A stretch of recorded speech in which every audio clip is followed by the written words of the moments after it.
rods out, happy days. People say to me, what do you do when you're fishing? Just sit there all day, and when you catch fish you can't even eat them. This is what we do when we go fishing.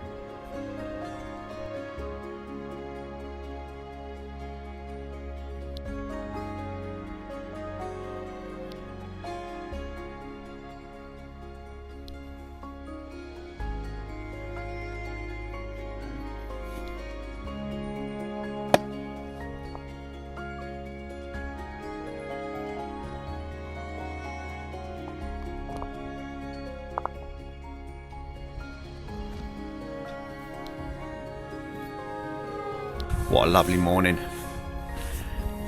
First night out the way, first morning, and then we've woke up to a clear, crisp, frosty Gigantica road lake. I started off in Turtle Corner. It showed a bit of form from the previous week. Gareth the bailiff, I think the guy on that caught 5.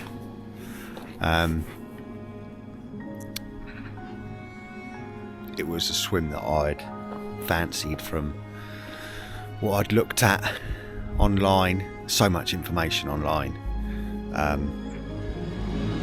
It was either Turtle's Corner or the beach swim or the decoy, but on arrival it was like nothing's been caught from that side of the lake this year. Everything's been T1, T2, Turtle Corner, or Bachelors, whatever it's called. So I set my alarm for 2. He said between 2 and 3 is a bite time, and you should see a bit of activity then if you're up at that time. So set the alarm for 2. Yeah, and there was one in front of Turtle Bay that I heard crash, but the majority of the fish crashing were down in Bachelors. So I am going to reel in a minute, have a little mooch down there, and probably move into Bachelors tonight. Dan, who I come with, is over in Tea Party too, so we're kind of fishing the same sort of water, if you know what I mean. And with so much of the lake, I can't believe that the first time that I've fished one of the Gigantica lakes, me and my mate have ended up with a fucking lake exclusive. Yeah, so we can go anywhere we want. So I'm going to go down now, I think. Anyway, these are the rigs that I've used all week. So this is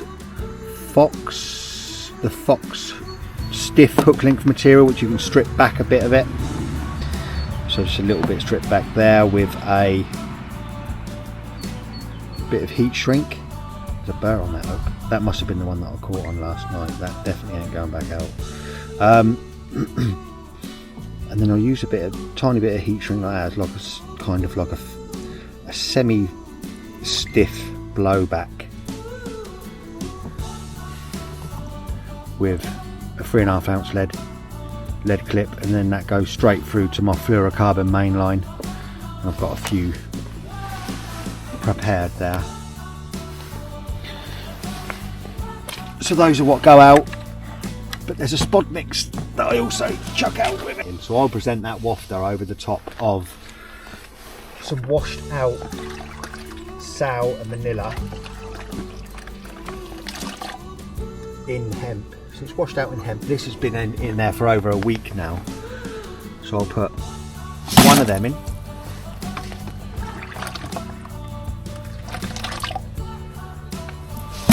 Two of them in.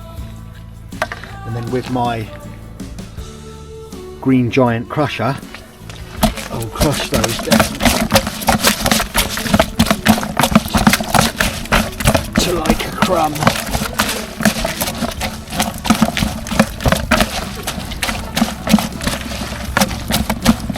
So it's literally just a mush.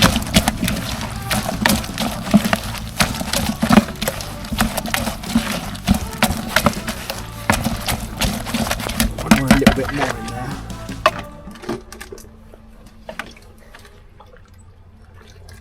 Some more pure bodies. That's about right.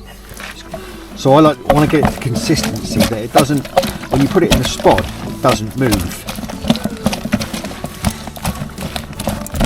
And I'm using a small spod and I'll only half fill the spod. Just because that weight feels good. I don't want big piles in one area. And if I'm fishing to the pole, I've baited the area tight, and I found that the fish would get on it quicker if I sort of scattered it about. So I'd try and keep the spods around like 4 to 6 foot apart. So this will do around 10 spods, I'd say, this mix. And that's perfect.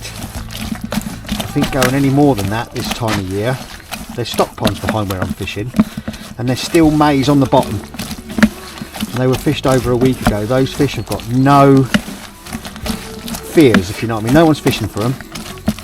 They can pick that bait up freely. So if they're doing it in the stock pond, it's taken them a week to eat a kilo of maize, then you do it in the main lake. So now I had one whole tin of the magic corn. I only ever use this stuff. And then probably half a scoop of the house and maize mix. Mix that all about.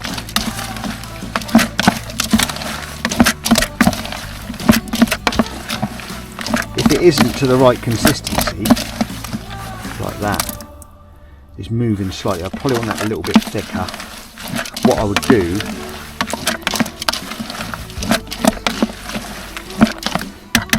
is then add some crumb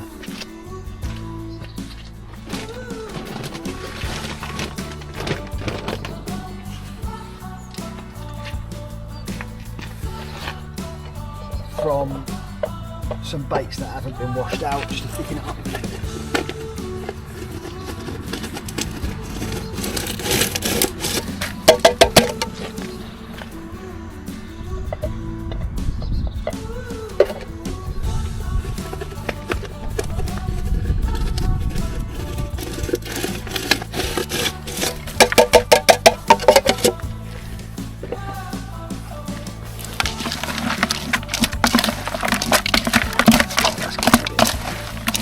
See how it is still moving slightly,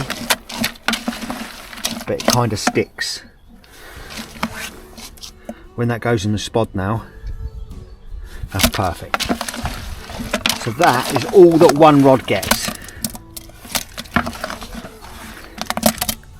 And that's what's been doing the trick.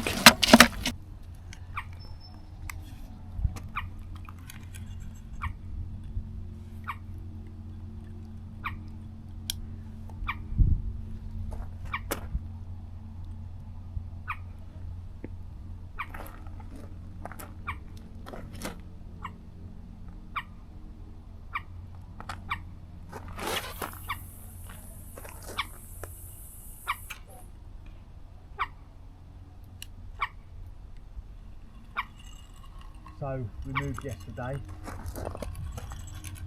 from Turtle's Corner to Pachilia's. Fished last night. I just put singles out last night because didn't know what bait was out here. I knew the fish were over in that far corner because I'd heard them from Turtle's Corner, and they were still there last night. But obviously didn't have anything on the singles, so tonight I'm going to put a little bit of bait out. Just 10 spods, crumbed up. So crumbed up, washed out manila and sow with a little bit of sweet corn and some hemp and maize. Just 10 spods to start with. See how they react to it.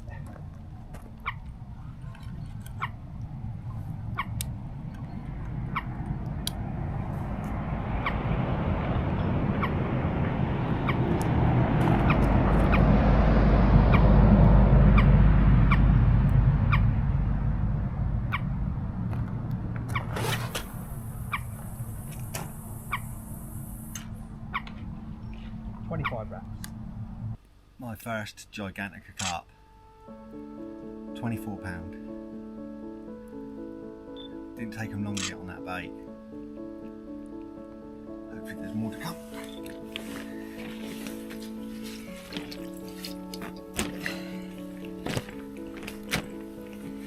Oh, it's beautiful, isn't he? Little mark on him. Looks like the first time he's ever been caught. I doubt it, but the hook hold was beautiful. Come on, let's get one of this side and you can go straight back, yeah? He's shitting out bait all over my hand. He obviously wanted it.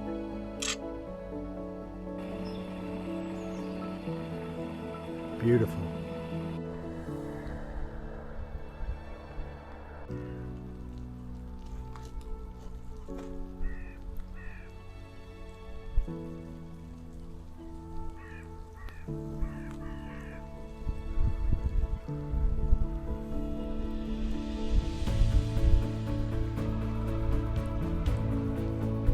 Wow, what a night we've had.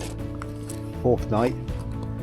We've got one in the sack over there, a mid-20, and I've just landed something here that is absolutely fucking massive. I'm going to get it in the sling and call the bailiff because it looks like it might be over 60, that one. Come on.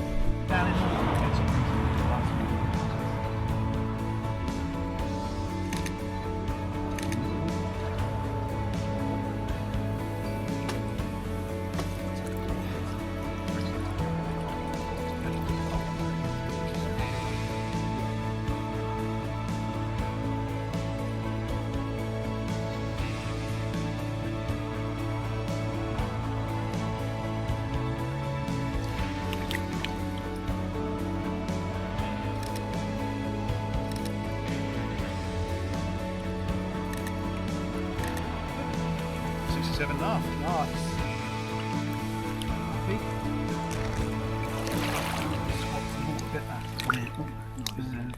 Fish up just a smidge. Look at the head.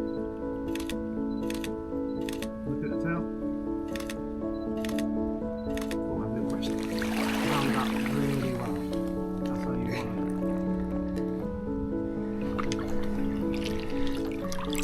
it. Was it 67? 67 pound 8, new PB. Come on.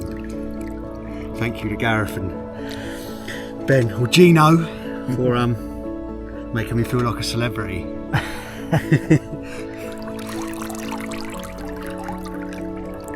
don't want to go, does he?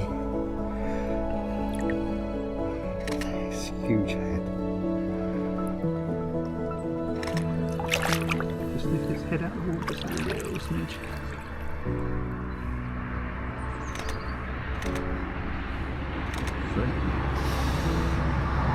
You good?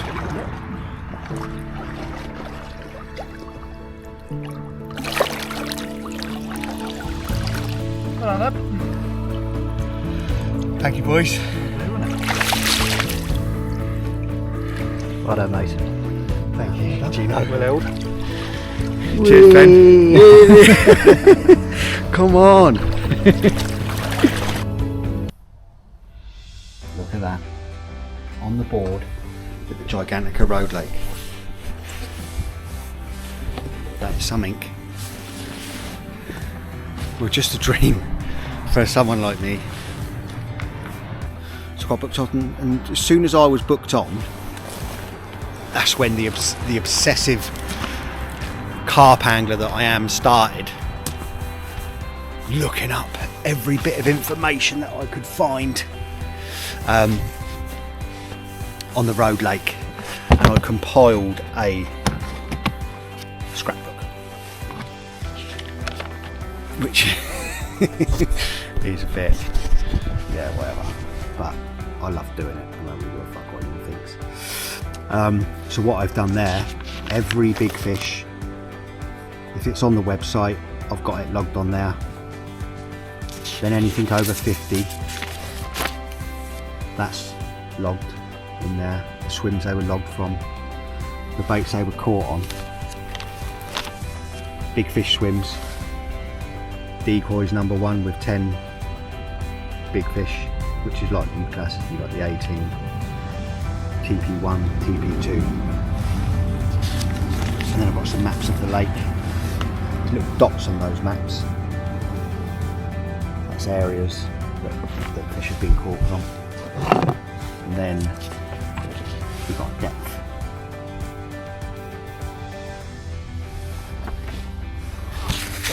So what I ended up coming to the lake with, I was armed with so much information that I thought I had a pretty good picture of definitely what I wanted to do. It seemed like a lot of the big fish were caught over smaller areas of bait, PVA bags. That's definitely my experience as well, fishing other lakes. You'll get a hit of smaller fish and then suddenly you get a big fish and you get nothing. Well, that's what's happened here. I've had a couple of small ones, then Fosters, and it's well over 24 hours now without a bite. But it's been like a dream. It feels like I'm in a dream. To fish a lake like this, somewhere where I've only ever watched on YouTube or on carp channels, and it just goes to show that your dreams, you can achieve a dream if you set yourself to it. I was a bit sceptical coming to Lake, so I don't know much about the whole setup around the lake and the people around it, but you can feel when you're on here that this is someone's dream. The attention to detail from the bailiffs.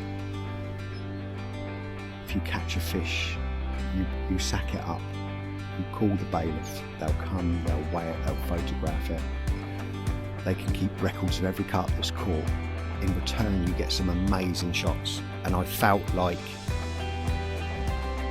a fucking celebrity. I've normally seclude myself from everyone when I'm fishing. I like to just connect with what's around me. But you could really feel that there's the attention to detail. The showers are so hot. Food is incredible. Every swim's got 2 anchor points for your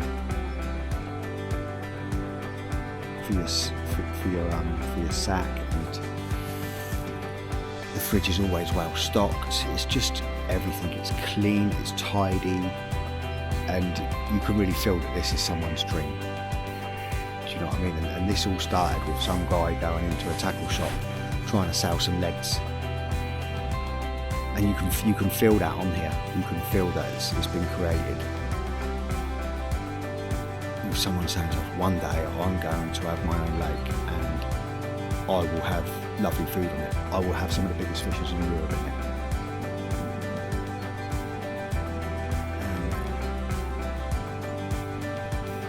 And that gives people like me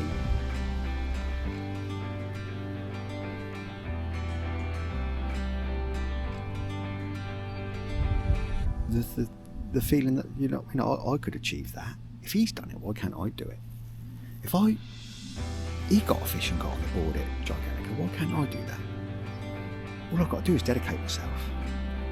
And that obsessive nature, that dedication, and look, I'm on the board at the Road Lake, and 6 weeks ago I'd never even thought I'd ever get an opportunity to fish somewhere like this.